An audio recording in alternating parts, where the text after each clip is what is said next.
Welcome to Yogesh Prajapati classes.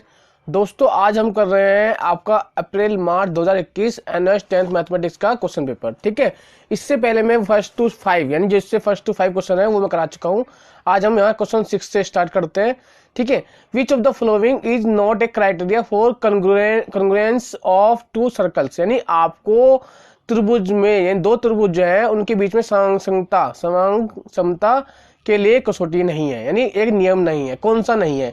इसमें 4 option आपको दे रखे हैं, कौन सा नहीं है ये बताना। देखिए मैं आपको बता देता हूं, एक त्रिभुज है और एक दूसरा त्रिभुज है मान लो। ठीक है, इन दो त्रिभुज में अगर इनकी तीनों साइड बराबर होती हैं, मतलब तीनों साइड, इसकी साइड और इसकी साइड तीनों हैं, ठीक है, बराबर होती हैं, तो क्या होता है वो समसम हो जाता है। ठीक है, फिर आपकी दो साइड कोई एक एंगल, यानी कोई भी एक एंगल मान लो SAS मान लो, ठीक है, उसको बोला जाता है SAS, मतलब एक एंगल और दो साइड, तो भी वो समसम हो जाता है।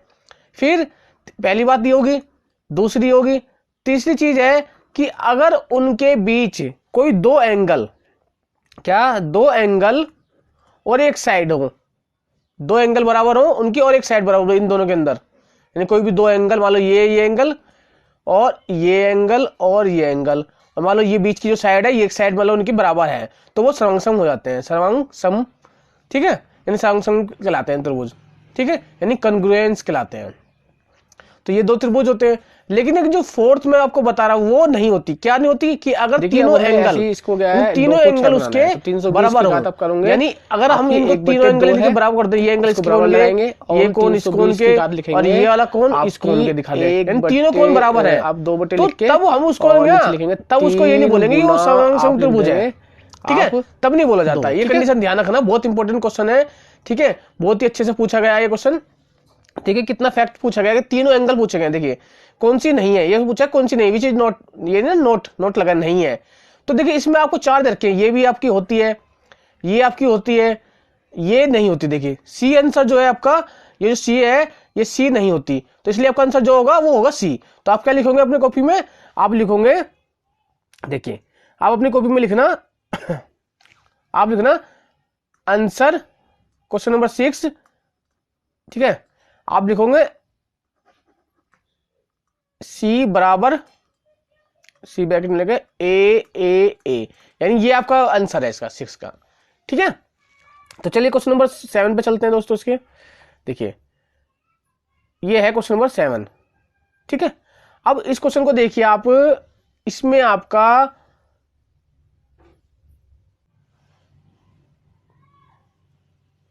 देखिए क्वेश्चन नंबर 7 में क्या कर रखा है, इन ए ट्राइंगल, यानी आपको एक ट्राइंगल है, the ortho centre is the point of intersection of, यानी जो ऑर्थो सेंटर होता है, यानी लंब केंद्र जो होता है त्रिभुज के अंदर, जो लंब केंद्र होता है, यानी एक त्रिभुज बनाते हैं हम, मैं आपको समझा देता हूं। एक त्रिभुज है, ठीक है, उस त्रिभुज के अंदर, थोड़ा लाइन ज्यादा बड़ी होगी, कोई नहीं है, ठीक है, त्रिभुज है, इस त्रिभुज के अंदर द ऑर्थो सेंटर, यानी ऑर्थो सेंटर जो होता है, जो लंब केंद्र होता है, वो किसका प्रतिच्छेद बिंदु होता है। देखिए मैं आपको ऑर्थो सेंटर के बारे में बताता हूं, फिर आप 4 ऑप्शन में से एक ऑप्शन अपना भी चूज कर लोगे कि कौन सा होना चाहिए। देखिए ऑर्थो सेंटर क्या है, एक आपका जो शीर्ष कहीं से भी, देखिए ये है ना, यहां पर इस वाली भुजा पे लंब गिरो, एक आप इस भुजा से इस पे लंब गिरा आपने, तो 90 डिग्री का कोण बना। ठीक है, ऐसी इस भुजा से गिरो, भी गया 90 डिग्री का कोण। अब देखिए दो, ऐसे तो आपको दो भुजा से ही आपको ऑर्थो सेंटर पता लग जाता है, लंब केंद्र पता लग जाता है, तीसरी भुजा से आपको डालने की जरूरत नहीं है, लेकिन फिर भी मैं डाल देता हूं तीसरी भुजा, तो वो इसके बीच से होकर जाएगा। ठीक है, और सामने जाके वो क्या है, 90 डिग्री का कोण बनाएगा। ठीक, तो इस तरह ये लंब जो आपने लंब घेरे, ये जो शीर्ष लंब घेरे, शीर्ष लंब का मतलब आपने क्या घेरा, शीर्ष लंब घेरे हैं, शीर्ष लंब घेरे, सामने वाली भुजा पे लंब घेरे हैं। ठीक है, और शीर्ष लंब को इंग्लिश में बोलते हैं एल्टीट्यूड। ठीक, एल्टीट्यूड्स। तो आप जब एल्टीट्यूड्स घेरते हो, शीर्ष लंब घेरते हो सामने वाली भुजा पे 90 डिग्री कोण बना के, तो ये एक बिंदु पे काटते हैं, जिस बिंदु को हम क्या बोलते हैं, इस बिंदु को कहा जाता है क्या बोला जाता है, इसको बोला जाता है शीर्ष, इसको शीर्ष नहीं, शीर्ष, इसको बोला जाता है लंब केंद्र। क्या बोला जाता है? लंब केंद्र, लंब केंद्र बोला जाता है, यानी ऑर्थो सेंटर। इसी बिंदु को क्या बोला जाता है, ऑर्थो सेंटर बोला जाता है। तो देखिए आपके पास चार चार ऑप्शन थे, ए बी सी डी। तो देखिए माध्यिकाओं का बिंदु तो होता नहीं, ये किसका होता है, शीर्षलंबों का होता है, जो शीर्षलंब गिरते हैं ना ऊपर से नीचे तक। तो ये तीन शीर्षलंब गिरे हमने, उनके बीच का बिंदु होता है ऑर्थो सेंटर। तो हमारा आंसर जो होगा वो ए होगा, यानी एल्टीट्यूड का जो इंटरसेक्शन का बिंदु होता है, एल्टीट्यूड जिस पे बिंदु पर प्रतिच्छेद करते हैं, ठीक है, उस बिंदु को क्या कहा जाता है, ऑर्थो सेंटर कहा जाता है, यानी लंब केंद्र कहा जाता है। तो आपको समझ में आया? तो इसका आंसर क्या होगा, ए, यानी ऑर्थो सेंटर, यानी किसी त्रिभुज का लंब केंद्र उसके शीर्ष लंबों से घेरे गए, जो शीर्ष लंबो जो होते हैं उनके बीच में प्रतिच्छेद बिंदु होता है, यानी उनका, ठीक है, शीर्ष लंबों का प्रतिच्छेद बिंदु होता है। इंग्लिश वाले बच्चे बोलेंगे, in triangle the ortho centre is at the point of intersection of the altitudes जो आपके यहां से एल्टीट्यूड्स घेरे जा रहे हैं ना, उनका इंटरसेक्शन पॉइंट होता है, ठीक है। तो ये हमारा आंसर इसका ए होगा। तो आप लिखोगे कॉपी में, अपनी कॉपी में क्या लिखोगे, देखिए आप अपनी कॉपी में लिखोगे कि आंसर ऑफ क्वेश्चन 7, ठीक है, आप होंगे 7 ऐसे लिख देना, 7 लिख के उसका आंसर लिख के लिखना, आप क्या आपका ए आंसर है ना, ए के बाद लिख देना एल्टीट्यूड्स, ठीक है। और हिंदी मीडियम वाले लिखेंगे शीर्ष लंबों का, ठीक है। बस आपका आंसर 1 नंबर, वैसे ये 1 नंबर का क्वेश्चन होता है, तो आपको 1 नंबर आसानी से मिल जाएंगे, ठीक है। चलिए हम क्वेश्चन नंबर 8 पे चलते हैं। देखिए क्वेश्चन नंबर 8 क्या है, देखिए क्वेश्चन नंबर 8 कह रहा है कि the length of 2 parallel sides of a trapezium are 28 और 12, ठीक है। If the distance between the parallel sides are 9, इन दो जोन की समांतर वो है भुजाएं हैं, उनके बीच की दूरी जो है 9 सेंटीमीटर है। Then the area in the square centimetre of the trapezium is, यानी आपको इसके अंदर सबलंब जो है आपका, उस सबलंब का क्षेत्रफल निकालना है। यानी एक आपका समलंब है जिसकी समांतर भुजाएं आपको 28 और 12 सेंटीमीटर दे रखी है, और उनकी समांतर भुजाओं के बीच की दूरी 9 सेंटीमीटर है। तो आपको सबलंब का क्षेत्रफल निकालना है, ठीक है, यानी ट्रेपेजियम का निकालना है। तो आप सबसे पहले मैं एक डायग्राम बना देता हूं। ये 2 समांतर भुजाएं होगी, एक थोड़ी लंबी कर दीजिए क्योंकि एक लंबी भुजा है और एक छोटी भुजा है, ठीक है। तो देखिए एक छोटी है, छोटी भुजा नहीं मतलब उनके बीच की दूरी है, तो ये हम 2 तिरछी रेखा खींच देते हैं, तो ये हमारा ट्रेपेजियम बन गया, इस तरह बन गया। तो इसका नाम देते हैं ए बी सी डी, ठीक है। ये आपका है क्या है, ट्रेपेजियम, यानी समलंब बना दिया आपने। अब इसमें क्या लिखोगे, आप लिखोगे कि आप लिखोगे दिया है, यानी आपको क्या दिया है, दिया है, क्या दिया है, यानी गिवन, क्या दिया, देखिए इंग्लिश मीडियम वाले गिवन इंग्लिश में लिखेंगे और हिंदी मीडियम वाले हिंदी में। तो गिवन आपको दिया हुआ है ए बी बराबर, एक भुजा कितनी दे रखी है, 12, छोटी वाली को 12 सेंटीमीटर लिखेंगे, सेंटीमीटर सेमी, और इंग्लिश मीडियम वाले लिख देना सीएम, ठीक है। और ए बी और सी डी बराबर लिखेंगे आपका 28 सेमी, यानी सीएम लिख देंगे, ठीक है, सीएम इंग्लिश में 28 सीएम।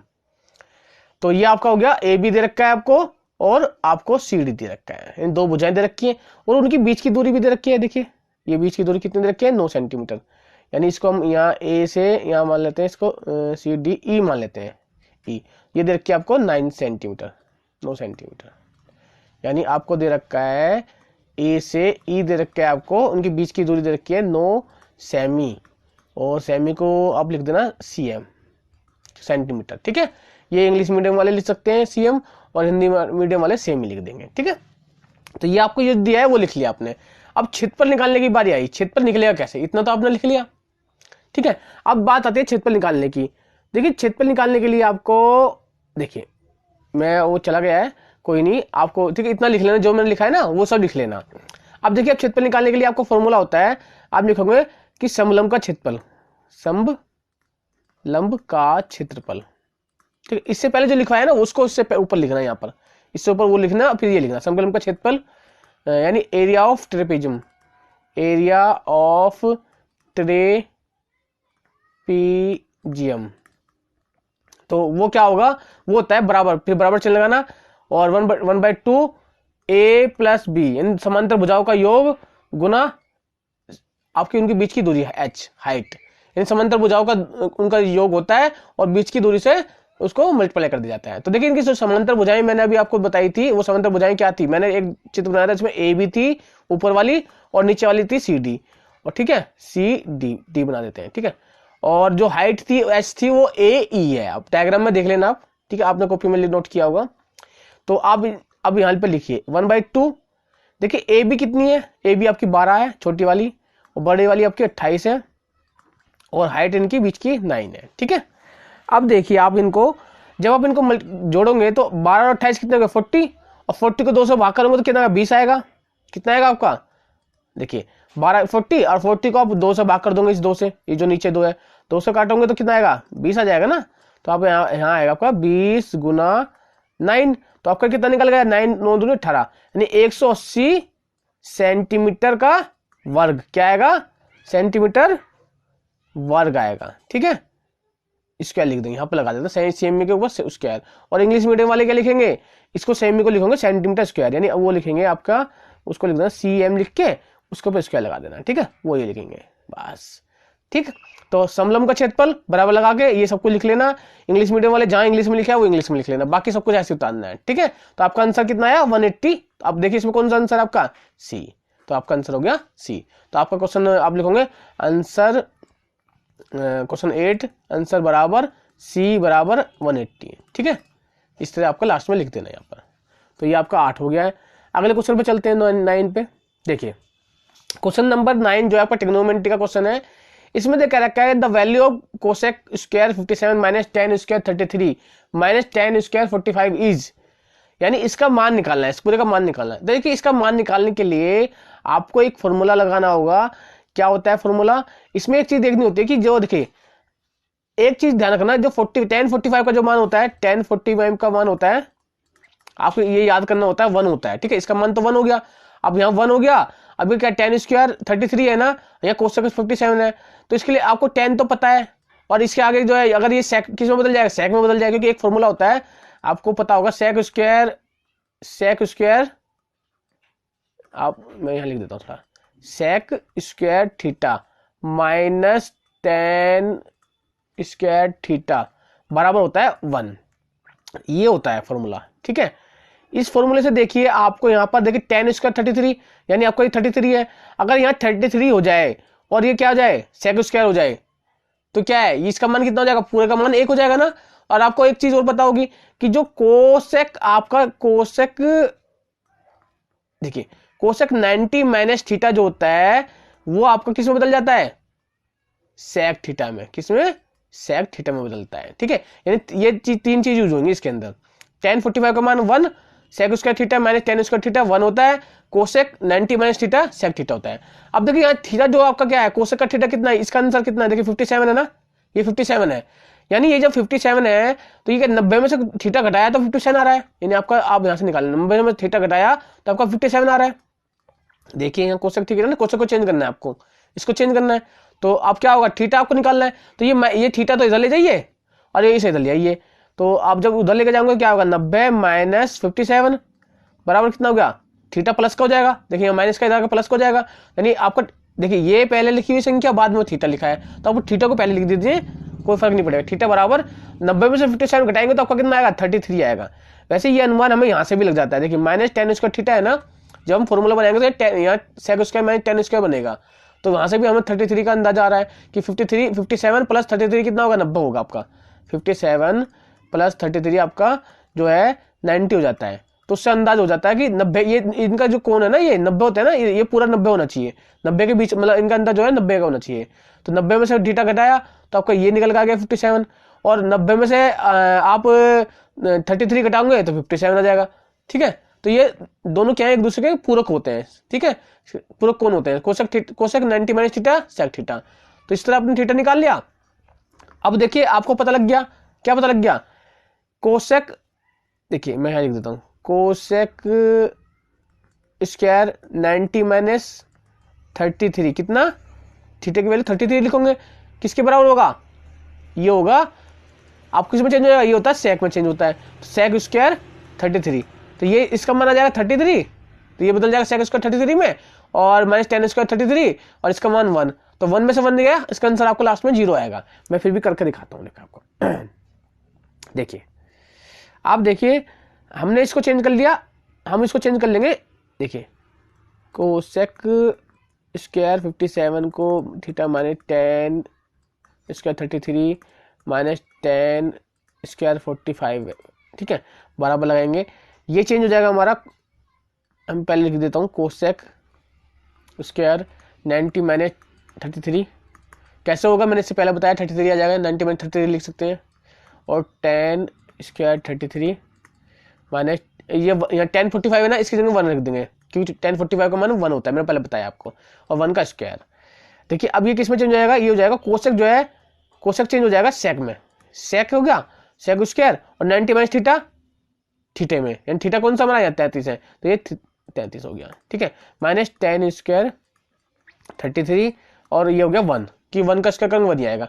अब इसका मान होगा आपका, इस पूरे का मान होगा 1, ठीक है, जो मैंने फॉर्मूला पहले बताया, sec square theta minus 10 square theta, theta आपका क्या आता है 33 है, तो ये हो गया 1, तो ये 1, तो यहाँ 1 माइनस 1 आपका कितना हो गया, देखिए ये आपका आ गया 0, तो आपका आंसर होगा सी, यानी आपका लिखोगे 9 का आंसर बराबर आप लिख दोगे नीचे सी आपका, और वो हो गया 0, ठीक है, तो इस तरह आपका 9 का आंसर कितना आया, सी आया, और 1 नंबर आपका पक्का। चलिए अगले क्वेश्चन पे चलते हैं दोस्तों, इसमें आप क्वेश्चन नंबर 10 को करते हैं। इसमें आपको देखा है इफ 4 tan थीटा बराबर 3 then the value of cosec theta क्या है, यानी आपको ये दे रखा है, ठीक है, और आपको निकालना है क्या है, देखिए आपको निकालना है कोसेक थीटा। अब कोसेक थीटा निकालने के लिए आपको ये दे रखा है, तो आपको इसको कैसे लिख सकते हैं, आप इसको लिख सकते हैं, आप tan थीटा को लिख सकते हैं आप 3/4 लिख दोगे, क्योंकि आपका ये जो 4 है इसके नीचे आ जाएगा, ठीक है, यहाँ पर आ जाएगा इसके करके, ये इसके नीचे आ जाएगा यहाँ पर। अब tan थीटा 3/4 हो गया, और आपको ये निकालना है कोसेक थीटा। देखिए आपको मैं बता दूं, जो आपका कोसेक थीटा होता है वो होता है कर्ण बटे लंब होता है, ठीक है। अब आप इसको याद कैसे करोगे, कर्ण बटे लंब, और tan थीटा जो होता है वो होता है आपका लंब बटे कर्ण होता है, लंब बटे आधार होता है, तो ये याद कैसे करेंगे, कंफ्यूजन कैसे रहेगी। देखिए इसके लिए एक फॉर्मूला होता है लाल बटे कक्का,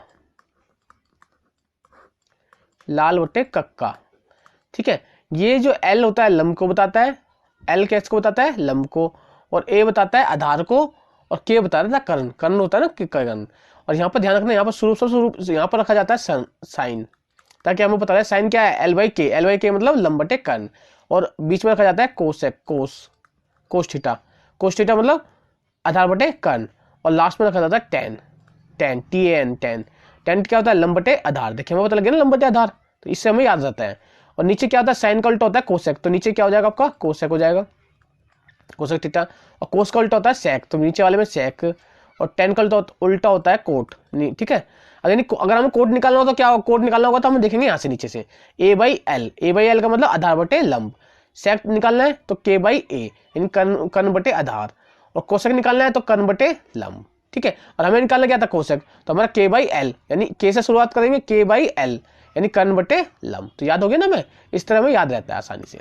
तो ये ट्रिक थोड़ा सा याद रख लेना, याद करने में आसानी होती है हमें, क्योंकि हमें ये सब चीजें देखने होता है कि साइन का उल्टा कोसेक, कोसेक का उल्टा साइन, और फिर क्या होता है लाल बटे कक्का यानी कर्ण बटे लंब, इससे हमें याद आ जाएगा कि k/l मतलब हमारा कोसेक होगा, सेक मतलब कर्ण बटे k/a यानी कर्ण बटे आधार, और कोट मतलब आधार बटे लंब, यानी ठीक है, इस तरह में याद रहता है। लेकिन फिर आप बात आती है इंग्लिश मीडियम वाले स्टूडेंट की, ये सर हम कैसे याद करेंगे, तो वो देखिए उनको थोड़ा सा अलग तरीके से याद करना होता है, उनको जो है बात करने याद करने की, तो देखिए उनको क्या करना होगा, उनको याद करना होगा आपको एक थोड़ा उनका इंग्लिश मीडियम वाले की तरह स्टूडेंट है उनका PB, उनको बोलते हैं कि आप PBP बटे HHB पंडित बद्री प्रसाद हर हर बोल, ठीक है, ऐसे याद कर लेना, इसको लिख लेना फिर, और उसका P ध्यान रखना शुरू में सबसे ऊपर साइन होता है, साइन क्या मतलब परपेंडिकुलर अपॉन क्या बताइए H यानी हाइपोटेनस, बेस अपॉन हाइपोटेनस यानी कर्ण, परपेंडिकुलर अपॉन बेस, तो यहाँ लास्ट में क्या आता है tan बताया तुमने, और बीच में क्या होता है आपका कोस, और नीचे यहाँ साइन का उल्टा होता है कोसेक या कोसेक होगा, और H कोस की जगह यहाँ होगा सेक होगा, और tan की जगह यहाँ पर बी यहाँ पर आएगा कोट, ठीक है। जब हमें कोट निकालना होगा तो B/P यानी बेस अपॉन परपेंडिकुलर, सेक निकालना है तो H/B, H/B का मतलब हाइपोटेनस और बेस, और कोसेक का मतलब हाइपोटेनस अपॉन परपेंडिकुलर, तो इस तरह निकालना होता है। तो हमें यहाँ पे निकालना है कोसेक यानी H/P का मतलब हाइपोटेनस अपॉन परपेंडिकुलर यानी बेस। तो इस तरह में निकालेंगे। तो चलिए मैंने ये तो सब चीज़ समझा दी आपको। अब हम क्या है इसका आंसर निकालते हैं। देखिए हम पहले एक क्या करते हैं, ट्रायंगल ड्रॉ करते हैं। ठीक है, अब ट्रायंगल देखिए हमारा क्या है, मैं यहाँ ड्रॉ कर देता हूँ। ये हमने ट्रायंगल ड्रॉ कर लिया छोटा सा। ठीक है, यहाँ पर थीटा बना लेते हैं और ये 90 डिग्री कोण। अब देखिए आपका tan थीटा 3/4 है ना, tan थीटा 3/4। tan थीटा 3/4 का मतलब आपको मैंने वही बताया था, क्या था, लंब बटे क्या, आधार। लंब बटे आधार L/3/4 हो गया। लाल बटे कक्का होता है ना, तो लाल बटे कक्का में क्या होगा, tan का लास्ट में होता है L/A, तो L/A हो जाएगा आपका tan। और उससे पता लग गया आपको लंब बटे आधार, यानी लंब बटे आधार आपका 3/4। अब 3/4 का मतलब क्या है, अब देखिए आपको अलग अलग लिखना है, लंब को अलग लिखना है, आधार को अलग लिखना है। तो उससे पहले आप क्या करोगे, एक k की संख्या ऊपर गुना कर दोगे, एक 3k के नीचे कर दोगे, 3k 4k। यानी आपका जो लंब होगा वो 3k हो गया, ये जो लंब हो गया हाइट, और बेस जो हो गया ये वाला बेस जो है आपका 4k हो गया। अब आपको ये तो आपको पता नहीं, क्योंकि आपको निकालना है कोसेक। और कोसेक क्या होगा आपका, देखिए कोसेक आपका है आपका लाल बटे कक्का में, देखिए लाल बटे कक्का में कोसेक यहाँ आता है, कोसेक होता है k/l, यानी k/l का मतलब k/l होगा, k मतलब कर्ण बटे लंब, तो आपका होगा कर्ण बटे लंब। तो आपको उससे पहले कर्ण भी तो निकालना होगा, कर्ण, तभी तो आप लंब तो पता है, कर्ण नहीं पता, तो कर्ण निकालते हैं। तो कर्ण किससे निकलेगा, देखिए राइट एंगल वाला फॉर्मूला, कि इसका स्क्वायर बराबर अंडर में ये जो निकालना, कर्ण क्या होगा, कर्ण आपका निकलता है, कर्ण का स्क्वायर बराबर किसके बराबर होता है, इसका स्क्वायर और इसका, यानी आपका लंब का स्क्वायर प्लस आधार का स्क्वायर यानी वर्ग। ठीक है, बीच में प्लस का चिन्ह है ये। ठीक है, अब देखिए लंब कितना है आपका, लंब आपका 3k है, तो 3k का वर्ग प्लस 4k का वर्ग, तो 3 3 9 और 3 3 9k का स्क्वायर प्लस 4 16 16k का स्क्वायर, तो ये आ गया 25k का स्क्वायर। अब देखिए यहाँ पे क्या है, कर्ण का स्क्वायर है ना, तो कर्ण का वर्ग, तो क्या करेंगे, दोनों तरफ वर्गमूल कर दो, दो तरफ वर्गमूल करेंगे तो ये कर्ण का वर्ग है, और यहाँ भी देखिए ये चिन्ह क्या है, वर्गमूल का है, तो इससे एक निकल के आ जाएगा, यानी खाली कर्ण रह जाएगा बाहर। तो यहाँ कर्ण निकल के आ गया। अब यहाँ देखिए 25 है, 25 क्या होगा, 5 का k का स्क्वायर, तो इसको हम लिख सकते हैं 5k, 5 55 25 होता है ना, k का स्क्वायर है तो 5k का स्क्वायर, तो पूरे का 5k का वर्ग हो जाएगा, यानी 5k हमारे से बाहर निकल जाएगा इस रूट से, ये ब्रैकेट है। ठीक है, 5k का स्क्वायर, तो हमारा 5k बाहर आ गया। तो हमें पता लग गया हमारा कर्ण कितना है, 5k, तो कर्ण आ गया हमारा 5k। तो हमारा कोशक क्या होगा, कोशक होगा कर्ण, कर्ण क्या है हमारा 5k, और लंब हमारा कितना है, लंब हमारा है 3k।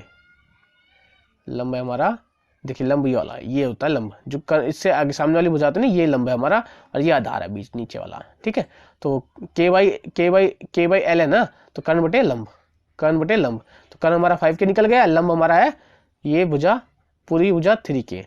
तो अब k से k हम काट देंगे, ते नीचे भी ऊपर भी, खाली हमारा क्या रह गया, हमारा रह गया 5/3, यानी हमारा आंसर जो निकल के आया, इसका आंसर कोसेक बराबर निकल के आया हमारा 5/3। तो हमारा आंसर कौन सा हुआ, देखिए 5/3 में ए, हमारा आंसर देखिए आपका ए है।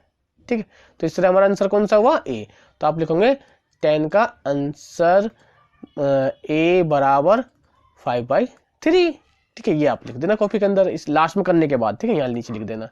ठीक है, नीचे लिख देना, यहाँ कॉपी में नीचे आ जाएगा आपकी कॉपी में, ये यहाँ पर आंसर लिख देना अपना। ठीक है, तो अगले क्वेश्चन पे चलते हैं।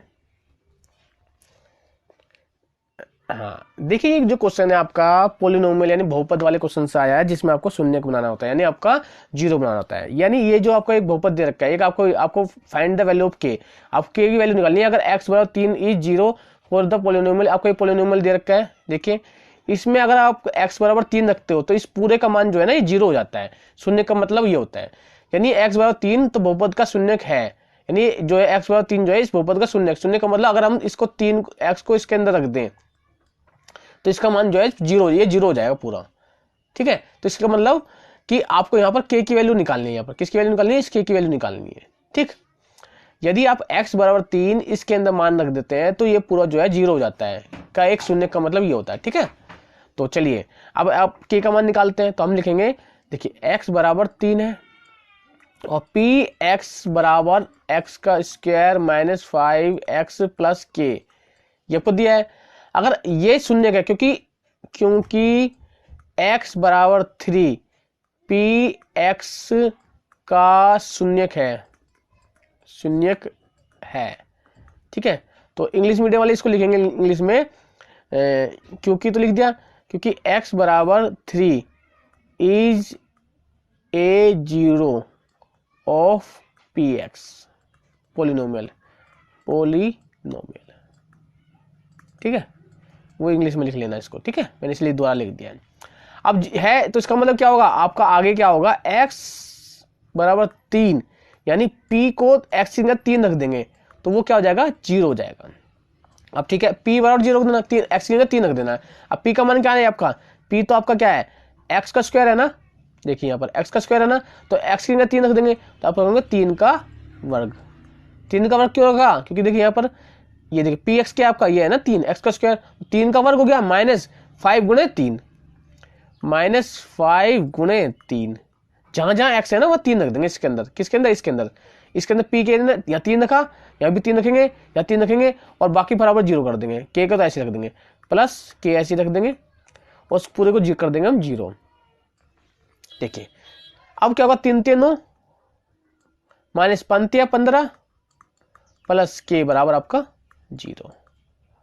अब 9 में से 15 नहीं जा सकते, 15 में से 9 गए तो आपका कितना बचा, 6, कितना बचा 6, और यानी आपका आया वो भी माइनस का 6, क्योंकि माइनस की संख्या बड़ी है, प्लस के बराबर 0। अब क्या होगा, ये जो के है, के को तो ऐसे लिख देंगे हम, और ये जो माइनस है जब इधर चल जाएगी, इधर जाएगी तो यहाँ पर 0 में जाके इधर जाके प्लस की 6, और ये हो जाएगा आपका खाली 6, यानी आपका जो के का मान निकल के आएगा वो आया आपका के बराबर निकल के आ गया 6, और यही हमें निकालना था, ठीक है। और ये देखिए दोस्तों, क्वेश्चन नंबर जो ये के का मान निकालना था, ये क्वेश्चन नंबर जो है आपका के का मान निकालिए, ठीक है, इसमें निकालना था आपको। देखिए फाइंड द वैल्यू ऑफ के निकालना था, और के आपका कितना निकल के आएगा, 6 आ गया है, ठीक है। तो इस तरह हमने के का मान भी निकाल लिया है। तो आगे देखिए अगले क्वेश्चन को देखते हैं, अगला क्वेश्चन 12। देखिए दोस्तों इस क्वेश्चन में क्या है, ए shirt with the mark price ₹800 is sold at this time, यानी एक शर्ट को आपने 800 रुपये की शर्ट है उसको 20% डिस्काउंट पे बेच दी जाती है। Find the net selling price, यानी आपको उसका विक्रय मूल्य ज्ञात करना है। नेट सेलिंग प्राइस का मतलब विक्रय मूल्य ज्ञात करना है। 800 रुपये की शर्ट थी वो, और 20% डिस्काउंट दिया और बेच दी, तो अब बेचने का जो प्राइस है ना उसका सेलिंग प्राइस वो निकालना है। तो देखिए आपको सबसे पहले आप क्या लिखेंगे, उसका कमीज का आप अंकित मूल्य लिखेंगे, अंकित मूल्य जो कि उसका प्राइस है, फिक्स प्राइस जो आपको लिखा हुआ है वो है ₹800 लिखा हुआ है ना, ठीक है। तो इसको इंग्लिश में लिख लेना, इंग्लिश मीडियम वाले स्टूडेंट लिखेंगे marked price, MARKD, marked price of shirt, ठीक है, वो इंग्लिश में लिख लेना। कितना 800 है। अब आपको क्या है, आपको दिखाना डिस्काउंट दिया, डिस्काउंट कितना दिया, यानी आपको दिया बट्टा बोलते हैं हिंदी में, बट्टा परसेंटेज, और इंग्लिश में बोलते हैं डिस्काउंट, DISCOUNT, डिस्काउंट प्रतिशत। वो दिया गया आपको कितना परसेंट दिया गया है, देखिए वो दिया गया आपको 20%, यानी 20% डिस्काउंट दिया गया है। तो आपको क्या निकालना है, आपको निकालना है बट्टा मतलब ये तो प्रतिशत में दिया हुआ है, यानी अब रुपयों में निकालना है बट्टा, यानी डिस्काउंट, वो UNT डिस्काउंट निकालना है। तो बराबर देखिए आपको पता है जितना प्राइस होता है ना, अंकित मूल्य जो होता है, यानी जो प्राइस है, जो भी शर्ट का मार्केट प्राइस है उसको गुना करके आप बट्टा प्रतिशत कर दीजिए, बट्टा प्रतिशत लिख के गुना कर दीजिए। तो देखिए आपका अंकित मूल्य कितना है बट्टे प्रतिशत की, ठीक है। और मैं आपको यदि 100 भूल जाओ, मैं इसको बट्टा प्रतिशत का मान लिखना, बट्टे 100 कर देना, क्या कर देना, 100 कर देना, ठीक है। अब देखिए आपका अंकित मूल्य कितना है, यानी मार्केट प्राइस, इंग्लिश मीडियम वाले इसको लिखेंगे, मैं यहाँ लिख देता हूँ कभी फिर कंफ्यूजन उनको। आप लिखोगे मार्केट प्राइस डिस्काउंट परसेंटेज में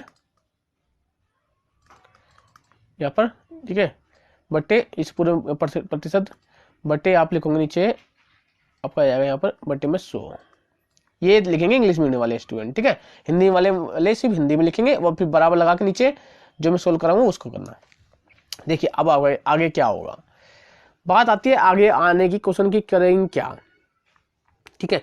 तो देखिए आगे जो क्वेश्चन होगा, ओहो ये चलो डिस्प्ले चली गई, आगे देखिए आगे क्या होगा आपका, आप लिखोगे जो डिस्काउंट आपने निकाला है, यानी आपने जो डिस्काउंट निकाला है उसको देखिए, वो निकलेगा आपका, देखिए डिस्काउंट यानी आपका जो है, यानी बट्टा जो आएगा वो क्या आएगा, टे टे बट्टा बराबर। देखिए आपका मार्केट प्राइस कितना है, आप यहाँ तक तो लिख लेना, जो इससे पहले जितना लिख कर आया ना वो लिख लेना। तो आपको 800 है ना, इस 800 कितना परसेंट था, 20 तो ऊपर लिख दिया, और नीचे कितना है 100, क्योंकि 20% था नहीं है बट्टा, तो आपने 20/100 कर दिया। अब देखिए आगे क्या होगा, ये 2 जीरो से 2 जीरो कट गई, तो आपको कितना निकल गया है 160, यानी 160 रुपये का आपने उसको डिस्काउंट दिया, यानी ₹160 का डिस्काउंट हो गया। जब 160 रुपये का डिस्काउंट दिया तो आपका जो सेलिंग प्राइस है क्या होगा, कमीज का विक्रय मूल्य, यानी बेचने वाला मूल्य, विक्रय मूल्य बराबर आप लिखेंगे अंकित मूल्य माइनस बट्टा, क्या बट्टा जो आपने दिया, डिस्काउंट दिया रुपए में, जो डिस्काउंट दिया, तो 800 माइनस कितना बताइए। देखिए आप एक गुना 8 दूनी 16, 800 में 20% ना, दो जीरो करी, तो यह हो गया 8 दूनी 16, तो आपका गया, ठीक है। तो 160 घटाएंगे, जब 160 घटाओगे तो आपका कितना आया, ये देखिए, तो ये आएगा आपका 0 में 0 गई, और 10 में से 6 गई 4, और यहाँ 7 है, 7 में 6, तो ये होगा 640। तो यानी आपका 640 का रुपीज़ की आपका क्या है, कमीज का विक्रय मूल्य आया, ठीक है। इंग्लिश मीडियम वाले इस कमीज के विक्रय मूल्य को लिखेंगे इंग्लिश में सेलिंग प्राइस ऑफ शर्ट लिख लेना, ठीक है।